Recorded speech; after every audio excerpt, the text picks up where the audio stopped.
This is the Dune Atreides Royal Ornithopter from LEGO, featuring 8 amazing exclusive minifigures and incredible realistic functions. This spicy icon set is worth a closer look.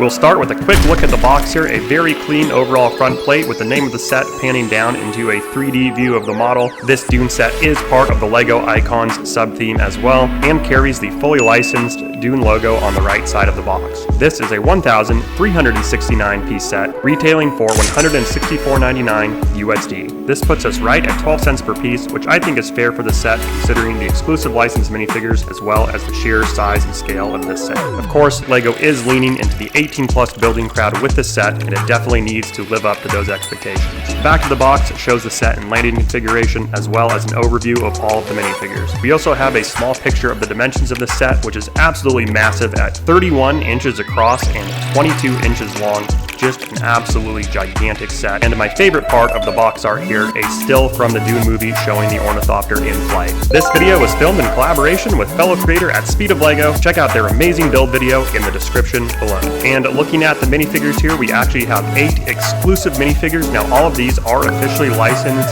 Dune minifigures. It is kind of fun to note that these are the first ever Dune minifigures that have been officially released by LEGO. So we actually have, starting with DUN 001 all the way down to DUN 008, which is going to be Baron Vladimir Harkonnen. I, for one, am a big fan of the Dune books and the movies, both new and old, so it's super exciting to see some of my favorite characters recreated here as licensed LEGO characters. DUN 001 is Paul Atreides, the hero of our story, and also the most simple of the minifigures with a simple green jacket and the Atreides logo. Honestly, a pretty basic minifigure to start with. Next up, DUN 002, Lady Jessica, almost the complete opposite of Paul here with an incredible gold robe and hood. I love the detailed printing and dress piece for this minifigure. A great job on this minifigure in my opinion.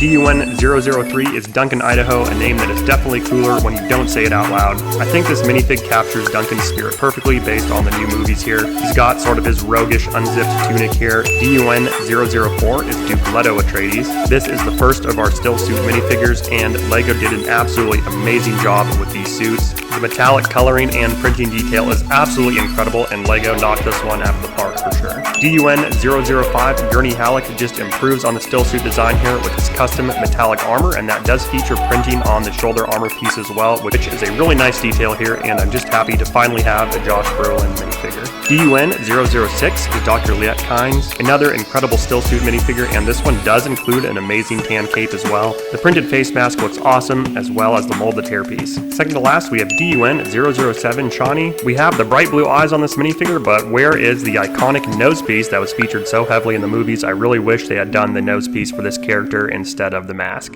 And the last minifigure, DUN 008 Baron Vladimir Harkonnen. This space longboy takes the prize for having the longest cape in my minifigure collection, but otherwise pretty plain.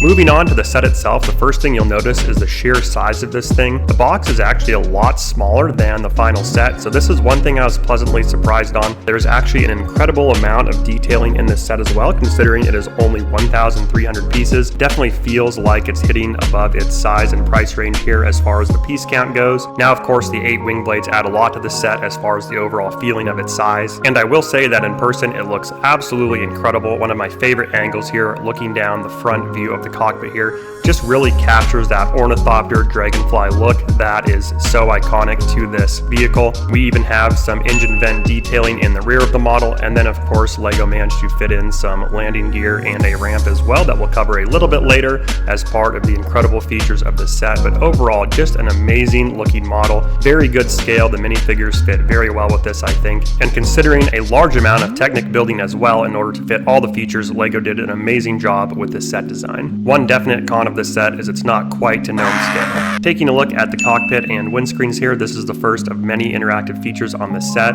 We have these gigantic visor pieces which look amazing, and of course LEGO built in an articulating door feature so you could actually open these up. This looks really nice on this model. You have a lot of visibility coming out of the windscreen here which I think holds true to the movie design as well. The Atreides Royal insignia is also prominently featured here on the side of the Ornithopter, and I absolutely love this detail. Now, important to note that this is a printed piece as well, and that this set does not contain a single sticker, which absolutely a great design choice there from LEGO, as this set really doesn't need any stickers, and the printed insignia looks amazing. Once you've opened the windscreen doors here, we actually have a removable seating console in the center of the model. This is so you can get minifigures in and out of the seats. Now, these are built seats as well. They're not just the molded seats that LEGO includes with a lot of their sets. I think this is a really nice touch just to have a more custom built seat for this model. And of course, the seats fit 2 minifigures with ease. And as I mentioned earlier, these minifigures look really good scaled with the model. Now, what would be the fun of having a giant ornithopter ship if you couldn't actually fly it around? So LEGO actually designed an incredibly stable handle here that you can use to pick up the entire model. I'm actually maneuvering it around with quite a bit of force here, putting a lot of pressure on it, and you can fly this thing around pretty aggressively without any issues whatsoever. An absolutely amazing feature. It's also incredibly easy to reach this button, which articulates the wings up and down.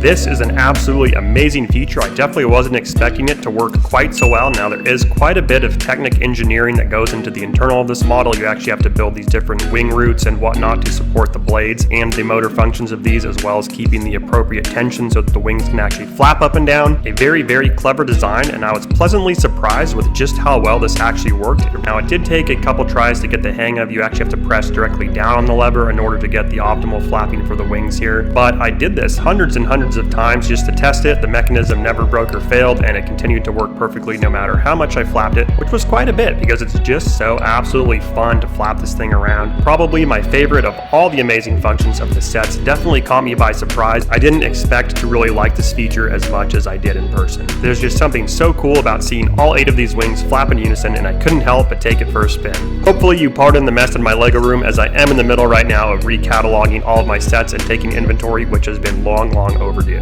Now, you may have noticed that the wings have sometimes been opened, sometimes been closed in some of my previous shots here, and there's actually a very ingenious mechanism that LEGO uses to accomplish this function. It's as simple as activating this lever on the back of the model to articulate the wings forward and back. This is a major feature from the books and movies as well, allowing the Ornithopter to switch between the landing, or in some cases, sandstorm diving mode, and then the normal flying mode with the wings all the way extended. This element was designed expertly as well. The mechanism works flawlessly, and you can activate it pretty easily with just one hand, which is quite impressive considering the length of these wings. Now, you do have to assemble 8 different wing roots during the course of the build, which can be a little bit repetitive and, like I mentioned earlier, is quite technic heavy. So a lot of attention to detail and, dare I say, tedium during the build of these wings, but overall the end result is more than worth it. Aesthetically speaking, the model looks great in both the landing and the extended wing configuration, so overall I would say this is a huge win for the design of this model. I did test this feature considerably as well and had absolutely no issues with the mechanism breaking, or in fact any sort of issue with it hanging up, binding, anything like that. The wings opening and closing continued to work flawlessly throughout my entire time playing and testing this set. Underneath the model, you'll notice a third main feature that we haven't covered yet. We actually have a retractable boarding ramp as well as retractable front and rear landing gear. In the extended or landing position, as I call it, the landing gear actually looks really good. We have some detail here with the struts on the front. It shows off the front lights here very nicely as well.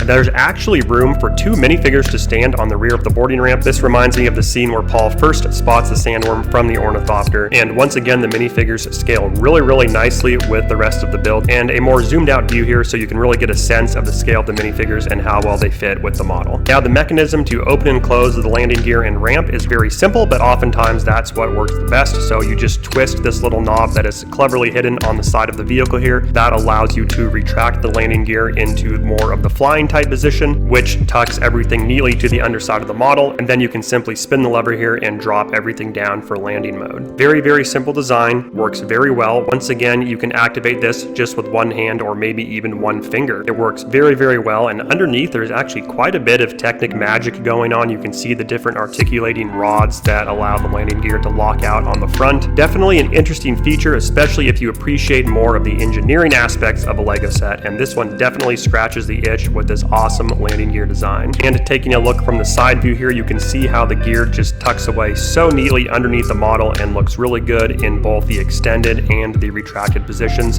Now, one thing to note on this landing gear design is you have to make sure to fully lock out the white support arm, or else the landing gear and ramp will collapse when you set the model down. It took me a couple tries to figure this out actually, which I'm kind of embarrassed to admit. Once I figured out you could lock the white arm out, I was really happy happy to see that the model landed perfectly and the landing gear and ramp did not collapse whatsoever, making for a very awesome display look. So there you have it, the Dune Atreides Royal Ornithopter from LEGO. Please like and subscribe if you enjoyed this video and comment below your thoughts on the set. Let me know your thoughts on the minifigures, play features, or anything else that caught your eye on this build. Please check out my friend at speedoflego's amazing build of this iconic set. We hope to see you next time, and thanks for stopping by.